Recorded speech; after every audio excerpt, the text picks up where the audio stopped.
Amen. Amen.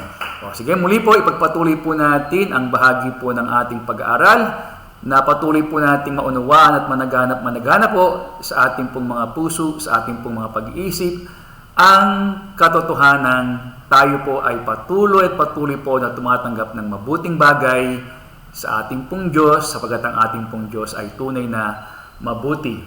Bible verse po natin, James 1:17, and every good gift and every good and perfect gift is from above, coming down from the Father of the heavenly light, who does not change like a shifting shadow. Yan po ang maliwanag na lagi po nating binabasa every Wednesday upang patuloy naman po na manatili sa ating pong mga puso ang katotohanan ito na ang bawat kaloob at bawat sakdal na kaloob ay pawang galing sa itaas na bumababa mula sa ating Ama ng kaliwanagan na hindi po nagbabago. Kaya po, if God is good all the time, and He is good all the time, isang bagay lamang po ang tiyak. We are receiving good things from our Heavenly Father. Amen? Kaya nga po sabi, as a sort of our review, no, ito po yung ating, if you remember last Wednesday, ito po yung naging punto ng ating pong naging pag-uusap.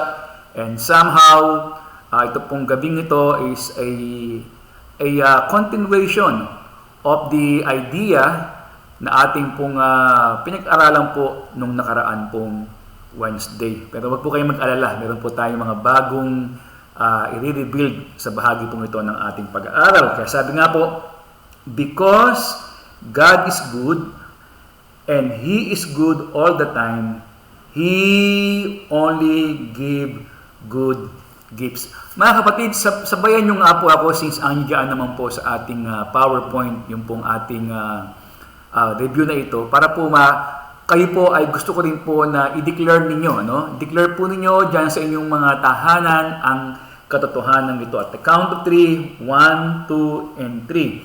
Because God is good and He is good all the time, He only gives good gifts to us. Dahil po ang Diyos po ay tunay na mabuti, kaya po ang Diyos po ay nagbibigay lamang po sa atin ng mabubuting bagay.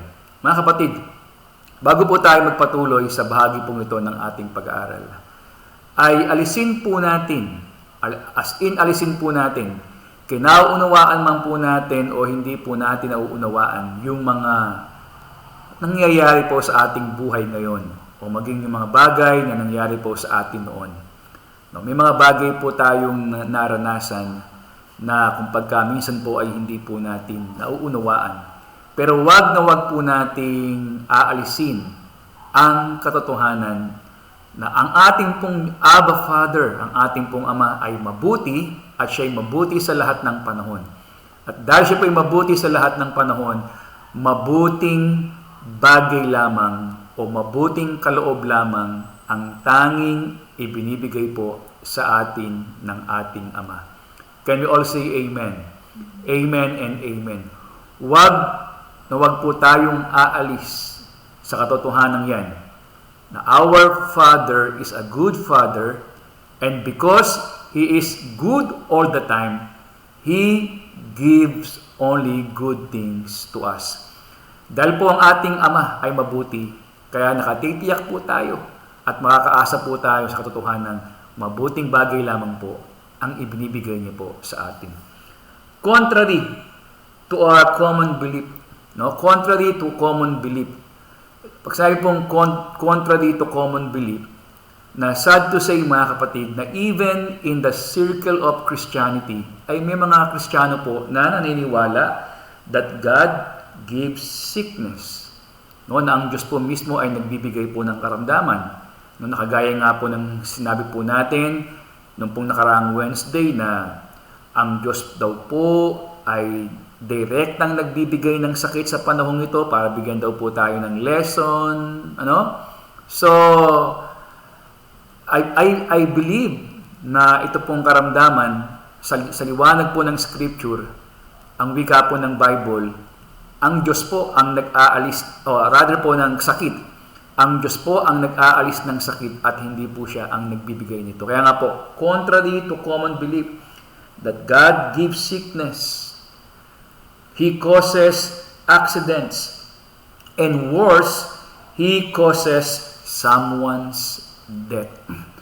Alam niyo po ba mga kapatid, at ito po ang isang bagay na nais po nating maging maliwanag sa atin.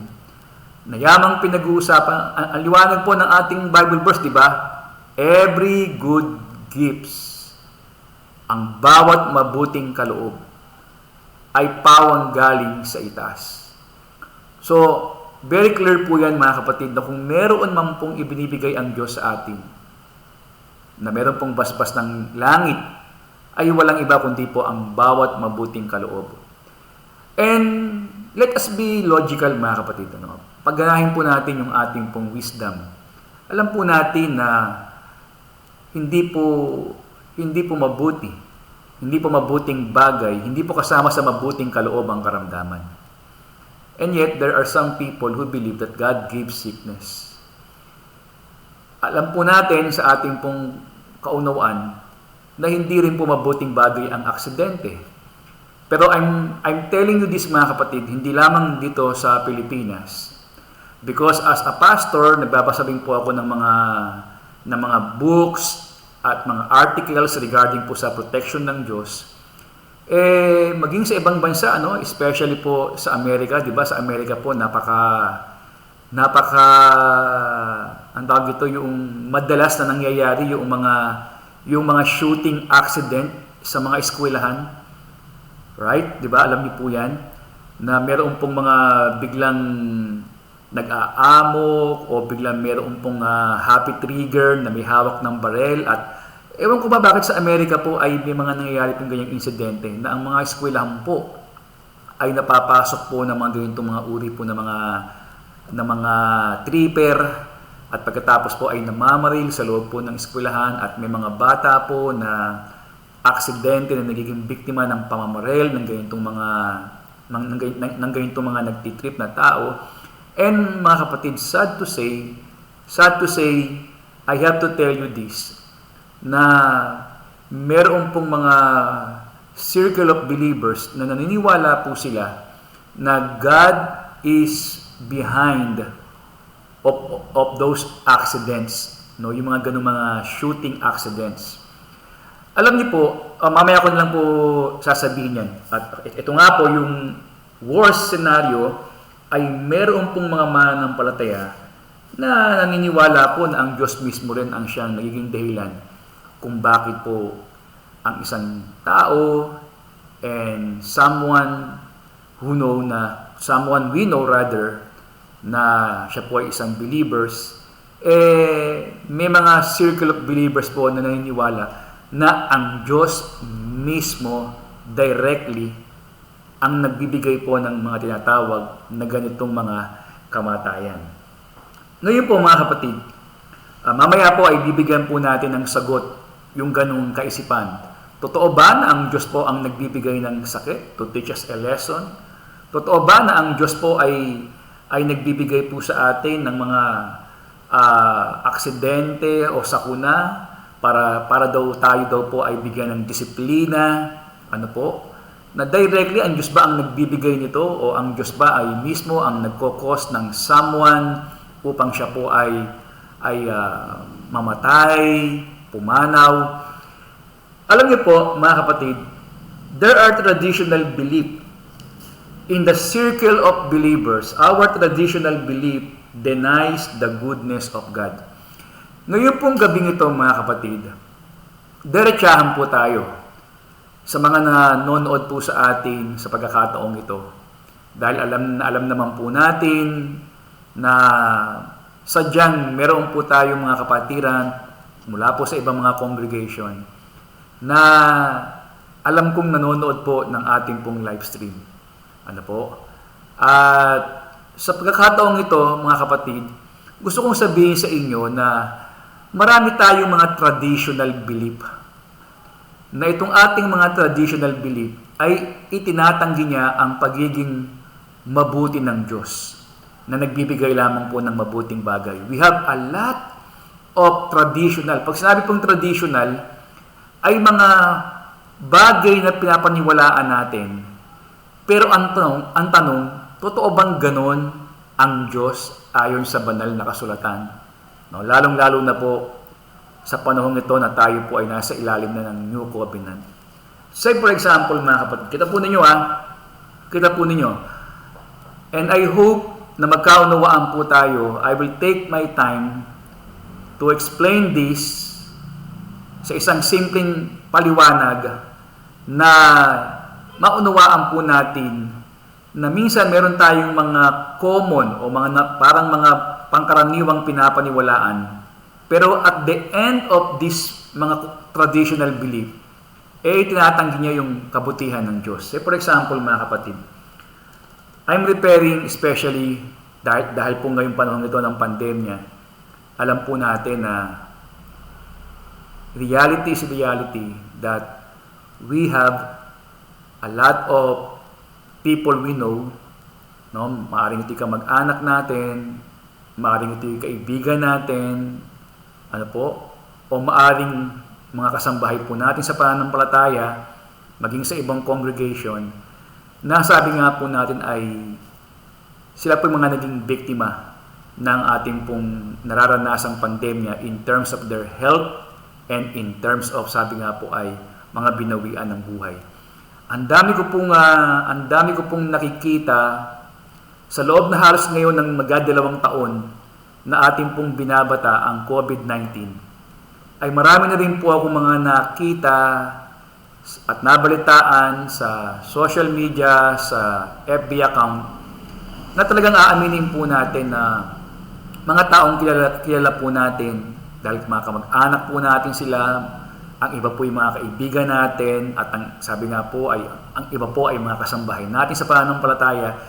I'm talking of maging sa ibang mga congregation na ang wika nga po ay binawian po ng buhay. At ito po ang mga common belief, na traditional common belief, na itinatanggi ang pagiging mabuti ng Diyos. Halimbawa, ito mga kapatid, nakakabasa ako ng mga ganito. My baby died because maybe heavens need another angels. Okay? Nakakabasa ba kayo ng ganyan o kayo mismo ay ganyan po ang inyong paniniwala? My baby died because maybe heavens need another angels. Sabi kang Tagalog, ang aking anak o ang aking sanggol ay namatay sapagkat marahil ay kailangan ng langit ng anghel. Kasi nga po, sabi natin yung mga baby ay tinuturing po natin silang mga angel, no? Pero yung isipin natin na yung bagay na ito na my baby died because maybe heavens need another angels. Or ito pa, my dad, kapag ka naman po ang namatay po ay yung ama. My dad died because maybe heaven need another doctor. No, kasi kung halimbawa yung tatay niya ay doktor at namatay yung kanyang tatay, ito yung mga nababasa natin. No?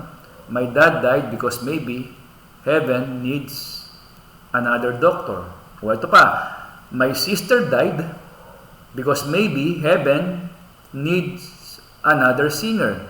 Kasi kung halimbawa yung kapatid niya ay isang mga awit o soloista sa church and somewhat ay naging biktima po ng tinatawag na kamatayan dahil po sa tinatawag na pandemya, may mga nakikita po akong ganyan mga caption na my sister died because maybe heavens need another singer.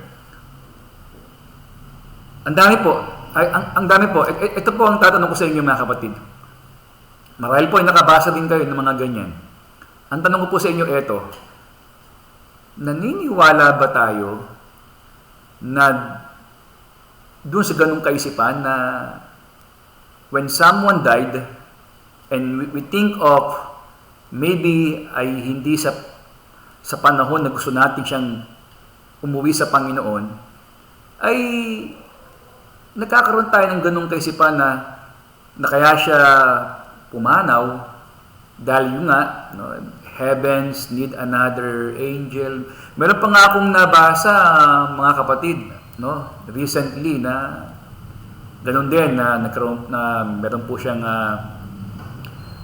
kamag-anak o mahal sa buhay na pumanaw, na ang nakalagay po naman na caption ay maybe heaven needs hero. That's why you came home to God. No? Ang minsan iniisip ko mga kapatid,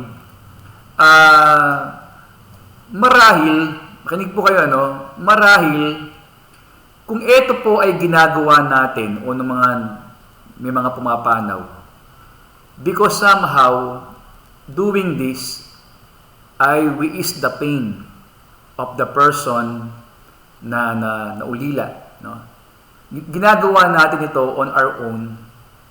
Parang binibigyan po natin ng konsuelo yung ating sarili para mawala po yung pain. I could bear that, mga kapatid. Kaya ko pong tanggapin yun.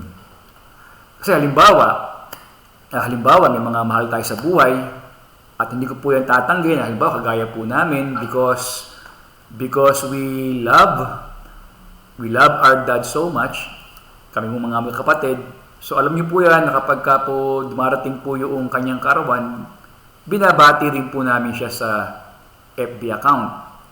Pero we're doing that for ourselves, na parang ipinapahayag na lang namin yung aming pong pagkamis sa aming pong ama. Maybe you are doing the same thing, hindi po ba? Pero sa kabila po ng ganung mga gesture, ay hindi po ako naniniwala that my dad can read my FB post or our FB post. Para na lang sa amin yun, para na lang sa inyo yun kapag ginagawa po natin yun. Pero yung truth na hindi po natin dapat isipin, na kaya natin nilalagay sa FB account, kaya natin binabati kahit na yung mga pumanaw na, because we believe na nababasa nila yun. Ito pa, meron pa mga kapatid, na I hope na hindi po kayo ganito. Meron namang iba kapag pumapano po yung kanilang mahal sa buhay, ito lagi yung nababasa ko. Ganito, bawa, nanay nila yung namatay o tatay nila. Bantayan nyo na lang po kami. Ang dami ko nababasang ganyan. At alam niyo mga kapatid, kahit sa mga Kristiyano, kasi dahil nga itong pandemya na ito, ang dami kong nakita ng mga kapatiran po natin. Hindi naman lahat, Hindi naman lahat po ay naging biktima ng COVID. Pero ang dami kong nakita sa mga kapatiran natin na within this magdadalawang taon na ng pandemya nito, na hindi ko alam if they are doing it to ease the pain o talagang naniniwala sila na when their loved one dies, sinasabi nila na bantayan nyo na lang po kami. Alam niyo mga kapatid, sa mga hindi po nakakaunawa ng Word of God, I'm referring po doon sa mga hindi po nakakapag-aral po ng Bible, sa ibang mga religion, talagang naniniwala silang ganun. Talagang naniniwala sila, yun ang paniniwala nila na kapag ang kanila pong mahal sa buhay ay pumanaw, kaya sinasabi nilang bantayan mo na lang po kami. Pero in the circle of believers, nakakabasa po ako ng ganun. Minsan iniisip ko ano ba to? Sinasabi niya na lang ba ito para to ease the pain, or talagang naniniwala siyang when his loved one or her loved one dies, and nagiging tulad siya ng Diyos na kaya na silang bantayan. Kaya sinasabi nila na, Dad, bantayan mo na lang kami. Alam niyo, aminin ko sa inyo, again, sabi ko nga, pag birthday po ng aking ama binabati ko sa FB. Pero never kong ginawa na nag-post ako sa FB account na, Dad, bantayan mo na lang kami. Never! Dahil po ang Diyos lamang po ang tunay na pwedeng magbantay sa atin, because He is our omnipotent, omniscient, and omnipresent God. At wala pong ibang pwedeng kumuha ng kanyang posisyon na ito bilang makapangyarihang Diyos na nakakaalam ng lahat at sumasa lahat, kaya po pwede niya po tayong bantayan. Well, anyway po mga kapatid, bonus lang po yan. Pero ibig ko pong sabihin mga kapatid, yan po ay ilan lamang sa mga traditional belief na para bagang sinasabi natin na ang Diyos mismo ang kumuha ng baby because heaven needs another angel. Na ang Diyos mismo ang kumuha sa kapatid mo because heaven needs a singer. Na ang Diyos mismo ang kumuha sa daddy mo because heaven needs a doctor. Alam po ninyo mga kapatid, hindi po nagkakaroon ng shortage sa langit ng mga anghel. Hindi po nagkakaroon ng shortage sa langit ng mga musician. Hindi po nagkakaroon ng shortage sa langit ng anumang meron na karir ang ating mga mahal sa buhay to make believe na dahil siya ay namatay, iniisip natin dahil kailangan ng Diyos ang mga kagaya niya sa kalangitan. You see mga kapatid, nasakyan po ba ninyo o nakuha po ba ninyo kung ano po ang aking ibig sabihin? Ibig kong sabihin mga kapatid, kaya kong sakyan, kaya kong paniwalaan na minsan may mga ginagawa tayong bagay to ease the pain. Pero minsan, ipapasabing to ease the pain ay para po pawiin po yung lungkot. Pero minsan, nagiging over-abuse na ginagamit natin yung salitang ito para lamang pawiin yung lungkot ng isang naulila, na minsan yung ginagamit nating termino ay hindi na siya matuwid na sabihin na para lamang pawiin yung lungkot ng naulila sapagkat kino-compromise natin yung kabutihan ng Diyos. Halimbawa nga po, again, kapag ka po ang isang tao po ay pumanaw, ang ginagawa po ng maraming mga mananampalataya ibig sabihin nga po ay pawiin yung lungkot ay nasabi natin, walang ganon, yan ang kalooban ng Diyos. Alam niyo na minsan ay nako-compromise yung kabutihan ng Diyos. Nako-compromise. Hindi ko alam kung mayroon pang ibang terminong dapat gamitin. Pero yun ang ibig kong i-point out. Na kapag ka po mayroong nangyaring ganoong mga bagay sa isang, especially po sa circle of believers, ang nagiging pampapawi natin ng lungkot doon sa nakaranas ng ganitong bagay ay sinasabi natin sa kanya na talagang ganyan. Yan ang kalooban ng Diyos kaya nangyari yan. No, mga kapatid, kinakailangan maging maingat po tayo na maunawaan po natin kung ano po ang kalooban ng Diyos. Isa pa mga kapatid, ito nga po, ito yung nabanggit ko kanina. God made me sick to teach me a lesson. Binigyan ako ng Panginoon ng karamdaman para bigyan ako ng lesson. Tandaan niyo po ito mga kapatid. Sa Bible po, especially po sa Bagong Tipan, kung meron man pong paraan ng Diyos para tayo po'y turuan, yan po ay walang iba kung hindi po sa pamamagitan ng kanyang mga salita. Can you say amen? Next week, ay i-share ko po sa inyo yung verse na yan sa Bible na kung saan po ay doon po ay sinabi ni Apostol Pablo na kung meron mang ginagamit ang Diyos upang tayo po ay turuan, upang tayo po ay sawayin, upang tayo po ay pagbawalan, ay sa pamamagitan po ng kanyang salita. So I don't believe, hindi po ako naniniwala na kagaya po again ng ating mga traditional belief ng mga mananampalataya, God made me sick to teach me a lesson. Or God made me suffer to teach me a lesson. God wants to teach you sa pamamagitan po ng kanyang mga salita.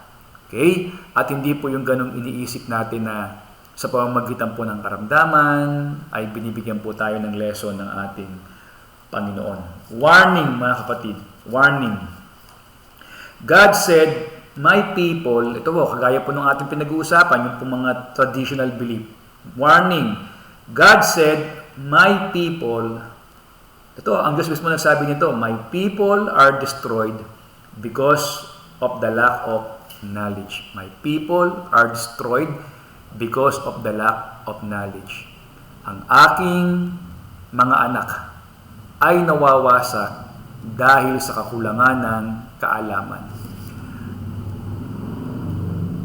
Remember mga kapatid, Sabi nga po natin, kung meron man na may nais na tayo po ay mawasak, na tayo po ay, sabi nga po natin ay masira ang ating pong buhay, yan po ay walang iba kung hindi po ang ating kaaway.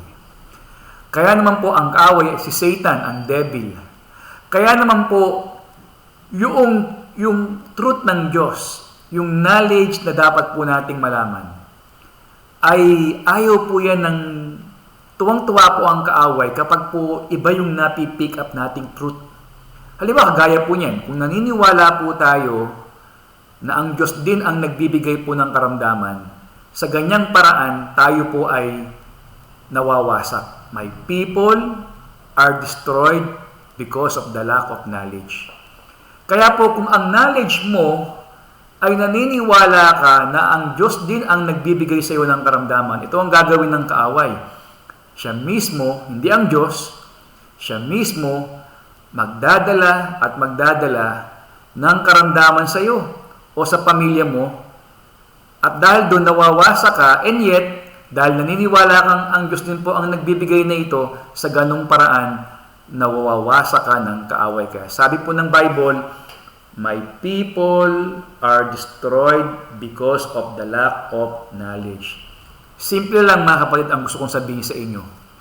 I-delete ninyo sa inyong paniniwala na God causes you to be sick, na ang Diyos ang dahilan kaya ka nagkakasakit. I-delete mo yan. Kasi yung knowledge na yan ay gagamitin po ng kaaway para kawasakin. I-delete mo sa knowledge mo yung paniniwala na ang Diyos din po ang nagkokos, nagdadala po ng mga aksidente para po bigyan ka ng lesson. Hindi po, mga kapatid. Dahil kapag yan po ang ating pinapaniwalaan, ang dyablo ay magkokos ng aksidente sa buhay mo at wala kang laban. Bakit po? Dahil ang paniniwala mo, ang Diyos din po ang maaaring nagpadala ng ganitong mga bagay para bigyan ako ng lesson. Remember mga kapatid, the devil, remember po last Wednesday, yung binasa po natin, yung John chapter 8 verse 44, nang sabi ng Panginoon, the devil is a devourer and a murderer. Na ang dyablo po ay mamamatay tao buhat pa ng pasimula. No, so siya po ang gumagawa po, ginagamit niya ang mga aksidente, ginagamit niya ang mga kalamidad, ginagamit po niya ang mga iba't ibang mga kasamaan na nangyayari po sa ating paligid, kasama na po ang pandemyang ito, na marami pong nakikitilang buhay because sabi ng Bible, sabi ng ating Panginoon huwag niyo po akong ma-misinterpret ang sabi ng Panginoon, the devil is a murderer from the very beginning. 1 Peter chapter 5 verse 8, kaya nga po tayo po ay pinag-iingat. Pinag-iingat po tayo sa ating pananampalataya, sa ating paniniwala. Bakit po? Ang wika po ng Bible, kayo'y mga puyat at magsipagbantay. No, kinakailangan bantayan po natin yung ating paniniwala, yung ating pong tinatanggap po sa ating pong buhay. Kinakailangan bantayan po natin yan. Kayo'y mga puyat at magsipagbantay sapagkat ang inyong kaaway na dyablo na tulad ng leon na umuungal na humahanap ng kanyang masisila. And again mga kapatid, yung word na masisila rito sa wikang English ay looking for someone to devour. And to devour means ay sirain o wasakin. Kaya po kung ating ipaparaphrase, yung pong translation na ito, ang sinasabi po ng Bible ay, ang inyong kaaway na dyablo ay tulad ng leon na umuungal na humahanap ng kanyang masisira o ng kanyang mawawasak. At alam po ninyo mga kapatid, ang area po na ginagamit po ng kaaway para po tayo mawasak ay walang iba kung hindi po ang dalhan po tayo ng maling paniniwala sa ating isip at ng maling paniniwala po sa ating pong mga puso. Yan po ang kanyang ginagawa ng kaaway. Kaya nga po ang kaaway po, ayon po sa Bible, sa mismo sa bibig po ng ating Panginoong Hesus, Ang kaaway po ay ninanakaw niya yung salita po na natatanim sa ating mga puso. Yan po ay bahagi po doon sa kwento ng ating Panginoon sa kanyang parabola regarding po sa yung pong the sower, yung naghagis po ng mga binhi. Na ang mga binhi po ay walang iba kung hindi ang salita ng Diyos. Na ano po ang wika po doon sa kwento ng ating Panginoon, doon sa parabola ng mga hasik, na isang bahagi po na ginagawa po ng kaaway, yung pong mga salita na natatanim po sa ating puso, ang ginagawa po ng diablo ay pilit niya po yung ninanakaw para hindi po mag-ugat, para hindi po magbunga. Kasi alam po ng kaaway na kapag po yung katotohanan ay natanim sa ating puso, natanim sa ating isipan, hindi niya tayo malilinlang, hindi niya tayo mawawasak. Kaya po ang aking paniniwala, mga kapatid, na ang hinahanap po ng diablo para mawasak ay yung alam niya na mga manampalataya na mali po ang kanilang paniniwala. Dahil kapag mali po ang kanilang paniniwala, doon niya po tayo madadalhan ng paraan ng kanyang pagkawasak. Dahil ito po, ibigin mo kung ikaw ay Kristiyano at naniniwala ka na ang Diyos ang nagbibigay ng karamdaman, ang gagawin po ng kaaway, bibigyan kanya palagi ng sakit at wala kang magawa. Bakit? Dahil naniniwala kang marahil ang karamdaman ito ay galing sa Diyos. Sa ganung paraan, tayo po ay nawawasak ng kaaway. Ayan. Meron pong nagtanong dito, bakit po pag may mga mabibigat na pagsubok na lagi nang sinasabing sinusubok ako ng Diyos? Ayan, kagaya po niyan mga kapatid. Meron po tayong kapatiran na nagtanong po dito, no? Si Sister Josepina Aguilar. Bakit po pag may mga mabibigat na pagsubok ay lagi lang sinasabi sinusubok ng Diyos? Kaya nga po mga kapatid, ako po, yan, totoo po yan mga kapatid, bilang pastor po. Ano ang dahilan bakit po sa paraan na tayo po susubukin ng Diyos at bibigyan po tayo ng mga tinatawag na mga paghihirap? Kaya nga po, over-abuse din po yan mga kapatid yung word na tayo po yung sinusubok ng Diyos. Na kapag meron po tayong mga problema, ang lagi natin sinasabi, ako ay sinusubok ng Diyos.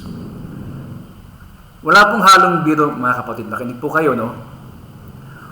Actually, tayo po dito sa Grace Community Church of Christ ay ating pong maingat na i-deliver po ang New Covenant teachings ng Bible. Yung New Covenant teachings ng Bible. At ako po bilang pastor po ninyo ay natanggap ko na sa mga taong nagdaan na niyakap po natin ang pure gospel of grace na hindi ko talaga mapiplease ang lahat po ng ating mga nakikinig.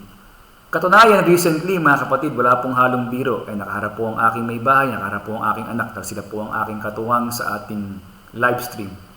Na recently ay nakatanggap po ako ng isang pabalita na meron daw nagsabi na, yan naman si Pastor Ephraim ibang grace naman ang tinuturo niya.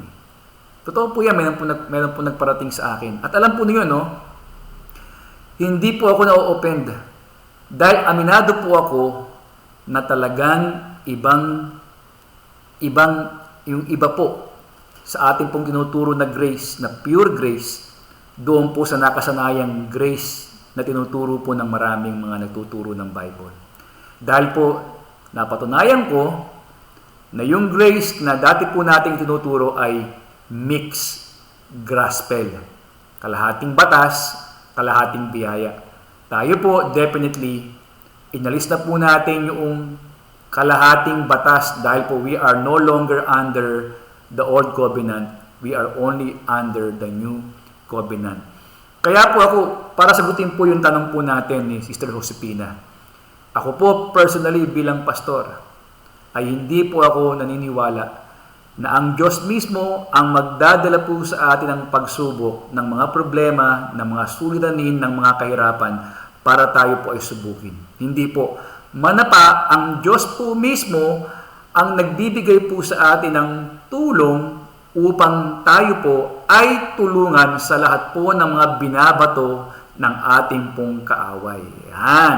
Kaya po, O, kita ninyo, no?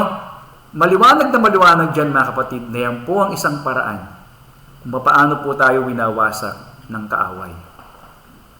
The devil, again, sabi ng Bible, the devil, by the way po, marami pong salamat doon po sa ating kapatid na yun na nagtanong, kay Sister Josepina Aguilar. Maraming pong salamat.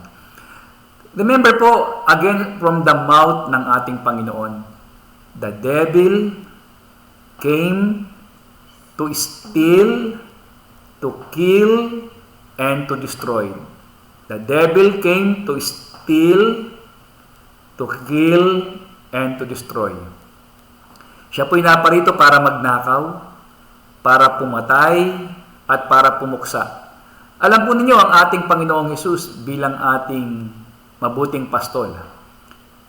Nang sabihin po niya yan, ay talagang yan po ay merong pong wisdom. Inuna ng ating Panginoon yung the devil came to steal. Bakit po?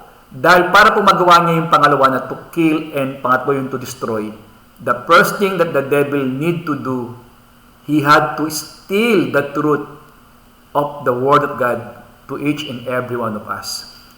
Para tayo po ay mapuksa niya, para tayo po ay kanyang mapatay, the first thing he must to do is to steal, magnakaw. Kaya sabi ng Panginoon, the devil came to steal, John 10:10, to steal, to kill, and to destroy. And sad to say, mga kapatid, tagumpay po ang kaaway sa pagnanakaw po ng katotohanan kung sino ang Diyos talaga sa ating buhay at kung ano yung kanyang ginagawa. And for that reason, pag nanakawan niya na tayo ng truth, madali na para sa kanya na tayo po ay to kill and to destroy. I hope, mga kapatid, na we will not be offended of the truth that we are hearing and learning ngayong gabing ito. Dahil po, tayo po ay nakabase ang ating pong pananampalataya sa salita ng Diyos at hindi po nakabase sa ating pong mga nararanasan. Ako po ay with love and respect sa lahat po ng ating mga kapatiran na may mga iba't ibang mga mapait na karanasan sa nakaraang magdadalawang taong ito ng pandemya. Ako po ay nakikisimpati sa inyo. I love you and sabi ko nga po I care for you. Pero hindi po tayo patitinag sa katotohanan ng salita ng Diyos nang dahil lamang po sa mga naranasan po natin sa mga panahon ito ng pandemya. We have to stand in the truth that God is good and He is good all the time, and because He is good all the time, He only gives good things to us. Kung meron man po tayong mga mapait na naranasan, maybe, ito po, ginagamit yung word na maybe, na God, when God allows something na hindi po siya ang gumawa, ang gagawin po ng Diyos because God is good, He will turn that sadness into joy. Ganun po kabuti ang Diyos. Ano? He will turn your mourning, ang inyong pagluluksa, into dancing. Ganun po siya. Hindi po siya yung He will turn your joy into mourning. No, kasi yung iba ganun ginagawa eh. Siguro nais ako bigyan ng lesson ng Diyos. Gusto niya akong subukin kung talagang ako'y matibay. Kaya yung aking kagalakan ay inalis niya. Hindi po ang sinasabi ng Bible, ang inyong pagluluksa ay papalitan niya ng kagalakan. God will turn your mourning, hindi po yung morning na umaga, no, kundi yung morning na pagluluksa. God turns your mourning into dancing. Your sadness into joy. No, ganun po ang ating napakabuting Diyos. Kaya katanya ng mga kapatid. By the way, medyo nag-spend po ako ng time sa bagay na yan dahil po mahalaga pong mag-discuss po natin. Sabi nga po natin, mga kapatid, how can you rebuke sickness? Diba tinuturo po ng Bible na i-rebuke po natin ang diablo? I-rebuke po natin ang kanyang mga gawa. Pero how can you rebuke sickness if somehow you believe that sickness came from God? Diba? Paano po natin pagbabawalan ang karamdaman kung naniniwala tayong ito pala ay ginagamit ng Diyos para bigyan tayo ng lesson? Ito mga kapatid, if we believe that sickness also came from God to teach us a lesson, kagaya po ng sinasabi ng iba, binigyan niya ng Panginoon ng karamdaman para siya bigyan ng lesson. If, titigan niyo kayo po ang gusto ko pong magbigay po ng, kayo po ang mag-practice po ng inyong wisdom. If we believe that God gives sickness to teach us a lesson, then I might not pray for God to heal you so that you can learn your lesson. Kailangan maging consistent po tayo kasi very inconsistent na naniniwala tayong ang Diyos din ang nagbibigay ng sakit pagkatapos ay mananalangin tayong pagalingin siya ng Diyos. So, ganito po ang aking magiging paniniwala. Kung ang Diyos din pala ang nagbibigay ng sakit para siya bigyan ng lesson, hindi ako magpe-pray na gumaling siya para ma-learn niya yung lesson niya. So, inconsistent mga kapatid. At alam po natin na hindi po, kagaya po ng ating lesson last Wednesday, hindi po ganyan ang ginawa ng ating Panginoon. Lahat po ng may sakit ng panahon ng ating Panginoon. Anong sabi ng Bible? He healed them all. Pinagaling sila ng ating Panginoon. Regardless kung yung lumapit sa Kanya ay mabait na tao o salbahe o violator ng kautusan dahil maraming lumapit sa Panginoon na mga makasalanan, pero hindi po sila kinwalified ng Panginoon. Isa lang po ang laging sinasabi ng Bible sa Gospel, when sick people came to Jesus, ano man ang karamdaman, may ketong man, bulag man, or pilay, or pingkaw, o inaagasan, anumang uri ng karamdaman, wala pong sinabi ang Panginoon na hayaan mo nilang manatili kang may ketong para matutuhan mo ang iyong lesson. Wala pong ganong event sa Gospel. Ang sinasabi po ng Bible sa Gospel, and everybody came to Jesus who are sick with diseases. May mga sakit, ang sabi po ng Bible, and Jesus healed them all. No? Sila yung pinapagaling ng ating Panginoon. Ito pa mga kapatid, how can we rebuke death if somehow you believe that even death came from God? Di ba sabi nga po natin, speak life to us and to our loved ones, to our family. Again, sabi ko nga po, let us not live according to what we see and to what we experience or to what we feel. We are not to live by sight or we are not to live by our senses, but we are to live by faith. Pwede ho ba mga kapatid, kung hindi ho malaking bagay para ma-remind po tayo? Pakilagay nyo nga po dyan sa ating pong comment box. We are not to live by sight, but we are to live by faith. We are not to live by sight, or we are not to live by our senses, kung ano yung ating nararamdaman, kung ano yung ating nakikita, kung ano po yung ating pong namamalas o naririnig, but we are to live by faith. We are not to live by our sight, but we are to live by faith. Gaya po yun ito mga kapatid, again sabi ko nga po, how can you rebuke death if somehow you believe that even death came from God? Pero ito mga kapatid, ito ang totoo. Ito ang totoo mga kapatid. Christ died on the cross. Huwag niyo po itong mamimiss mga kapatid, malapit na po tayong matapos. Christ died on the cross to destroy the one who has power to death. Ito, marami pong malalaglag sa upuan dito. Marami yung malalaglag sa upuan. Again po, papaalala ko po sa inyo.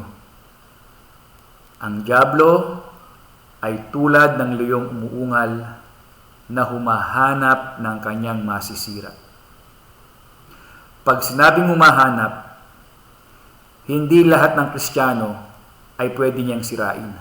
Hinahanap niya. Hinahanap niya. Ito pagbibigyan ko yung maraming mga believers na nagpo-post sa FB nila tungkol sa kanilang nagpe-pray sila sa Diyos sa FB nila. Okay, pagbibigyan ko kayo mga kapatid. Kasi maraming iba nagpe-pray, nagpapasalamat sa Diyos na nilalagay sa FB account. Merong iba medyo killjoy, sasabihin nila, bakit? Ang Diyos ba ay nagpe-Facebook? Meron kasing mga iba killjoy, di ba? Sabi nilang ganun. Bakit mo dito nilalagay sa FB yung prayer mo? Bakit nag-FB ba ang Diyos? Well, mga kapatid, ayoko naman makisama dun sa mga killjoy. Eto na lang ang sasabihin ko. Because God is... dahil ang Diyos naman po ay gracious at tayo naman po ay nasa ilalim ng biyaya. Pagbigyan nyo na to. Dahil ang Diyos naman po ay omniscient. Pag sinabing omniscient ay nakakaalam ng lahat. Sige po, pagbibigyan na po natin yung mga Kristiyanong yung kanilang mga prayers, yung kanilang mga pa-thanksgiving kay God, pinopost nila sa FB. Pagbigyan na natin kasi po, ang Diyos naman po ay omniscient, nababasa ng Diyos yun. Nababasa ng Diyos yun. Kasi omniscient po siya. Can you say amen? Pero hindi ko naman kayo hinihikayat na ang prayer ninyo lahat ipopost nyo na sa FB. You have to pray on your own. Kasi baka naman mamaya baliktad. Sa FB, ang sipag mong mag-post ng prayer kunwa, pero sa toong buhay, hindi ka naman nag-pray. Sorry, baka po may mga tinamaan. Sorry po Sorry po. Ayan. Pero totoo naman yun, di ba? Baka naman kasi mamaya mangyari po, masipag kayong mag-post ng mga prayer, thanksgiving, pero sa toong buhay, hindi kayo nagpe-pray. Pero again, sabi ko nga, nagkakita ng mga post sa FB, tanggapin na natin na kahit po ang Diyos po ay, sabi nga po ay hindi po kagaya natin na masipag nag-FB account. Dahil po ang Diyos po ay omniscient, nababasa niya yun. Pero eto mga kapatid, makinig po kayo. Ang dyablo, sa paanong paraan siya humahanap ng masisila? Hindi po sa pamamagitan ng kanyang mata, kundi po sa pamamagitan po ng kanyang tainga, ang kaaway. I-rephrase ko. Dahil po ang dyablo ay hindi po siya omniscient na kagaya ng Diyos. Ang unang ginagamit niya para mahanap niya yung kanyang masisila na mawawasak niya, ang unang ginagamit niya ay ito. Dahil hindi po siya omniscient, ito ang ginagamit niya. Pinapakinggan niya kung ano ang pinapaniwalaan mo. Pinapakinggan niya. Kaya po hinahanap ng dyablo, pinapakinggan niya kung sino yung may mga ini-speak yung kanilang paniniwala, at pag mali yung kanilang paniniwala, yun ang pinupuntirya, yun yung pinupuntirya ng kaaway. Kasi yung narinig niya na laging nagde-declare na God is my healer, God is my refuge, ay hindi niya yan masisila kasi nagde-declare yan . Pero yung kanyang narinig na nagsasabing, kaya nangyari sa amin to kasi ito ang kalooban ng Diyos. That's it! Sabi ng kaaway, ito ang pwede nating biktimahin kasi naniniwala siya na kahit na yung mga nangyayari sa buhay niya, na nawasak ang buhay niya, nagkasakit siya, nangyari sa kanila to, dahil ito ang kalooban ng Diyos na mangyari sa kanya. That's it! Wasakin natin yan kasi yan yung ating pwedeng biktimahin. You see mga kapatid, dahil naririnig ng kaaway. Pero ito pa mga kapatid, dahil din po ang kaaway ay hindi pa siya omniscient, kung ang Diyos po ay nababasa niya yung mga nasa FB account ninyo, ang kaaway po, nagbabasa rin po yan ng FB account. Mga kapatid, nagbabasa rin po siya. Kasi nga po, hindi po siya omniscient. Ang Diyos po, kahit po niya basahin yung inyong mga FB account, alam niya kasi omniscient po siya, di ba? Pero ang kaaway po, again, dahil hindi po siya omniscient, at dahil alam din po ng kaaway na ang social media po ngayon ang siyang pinakatanyag na platform ng paghahayag ng inyong mga paniniwala, tinitignan din niya. Kaya pag nabasa niya, sino kaya itong nag-post na ito na my baby died because heaven needs another angel? Sino ba yan? bigyan dalhan pa yan ng kamatayan kasi naniniwala siyang total ang Diyos naman pala niya ang kumukuha ng kanyang mga loved ones para kailangan kasi ng ganun sa langit. Nakukuha ninyo mga kapatid. Nakukuha po ninyo. The devil is like a roaring lion looking for someone to devour. Kaya hindi niya lahat pwedeng wasakin, hindi niya lahat pwedeng sirain. Pero yung nakikita niya at naririnig niya, kaya po, ingat din kayo. Wala pong halong biro mga kapatid. Ito po, no joke, no kidding aside. Pag-ingat din po kayo ng pinopost ninyo sa FB account because it could be another channel para yung kaaway na hindi po omniscient, pero pwede siyang makarinig, pwede siyang makakita ng mga nangyayari. At doon siya nagre-react sa mga nakikita niya at sa mga naririnig niya, doon niya po tayo pwedeng wasakin. O ito po, ano po ang truth regarding po sa tinatawag po na ang Diyos po ay hindi po behind sa mga nangyayari po itong mga pandemya na nagdudulot po ng mga maraming mga casualties. Pakinggan po niyo mabuti. Ito po ang ating last verse at nawa po ay maging maliwanag po sa atin. Hebrews chapter 2 verse 14. Are you ready, mga kapatid? Huwag po kayong pumayag na hindi niyo po ito babasahin. Basahin niyo po ito. Ito ang katunayan that death never comes from God. But Christ died on the cross to destroy the one who has the power to death.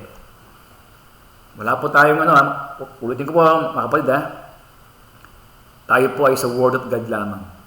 At sa Kanya po tayo tatayo.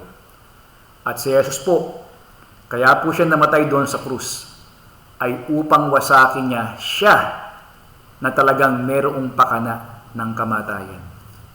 Nasa Bible po yan, basahin po natin. Hebrew chapter 2 verse 14. Okay na, nakakalabas na. Pakinggan po niyo yung sabi po ng writer po ng Hebrew.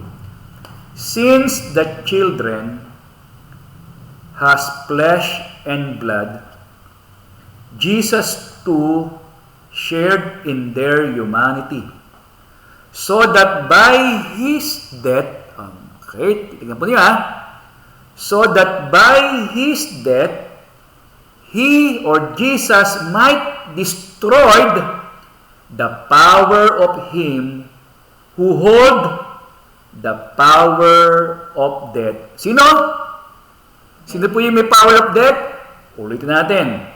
Since the children has flesh and blood, Jesus too has shared in this humanity, so that by His death, He might destroy the power of Him who hold the power of Him that is the devil. Mga kapatid, hindi po ako nagsabi niyan. Binasak po ng ating Panginoon sa pamamagitan po ng kanyang kamatayan doon sa krus. Siya na may kapangyarihan sa kamatayan, walang iba kung hindi po ang kaaway. The devil, mga kapatid. Ano po? Yan po ang ating pananampalataya. That Christ died on the cross, that He might destroy the enemy. Kaya nga po, lagi ko pong pinapaalala sa inyo that we have the authority to speak the power of the finished work of Jesus sa ating kaaway at sa lahat ng kanyang mga gawa. Sickness is the work of the devil, so speak the power of the cross. Sa mga kamag-anak po natin na ngayon po may mga karamdaman, speak the power of the death of Christ at the cross. Apply the wounded body of Christ sa mga may sakit. Apply the blood of Jesus Christ sa mga may sakit, mga kapatid. No? Ito, mga kapatid, makinig po kayo.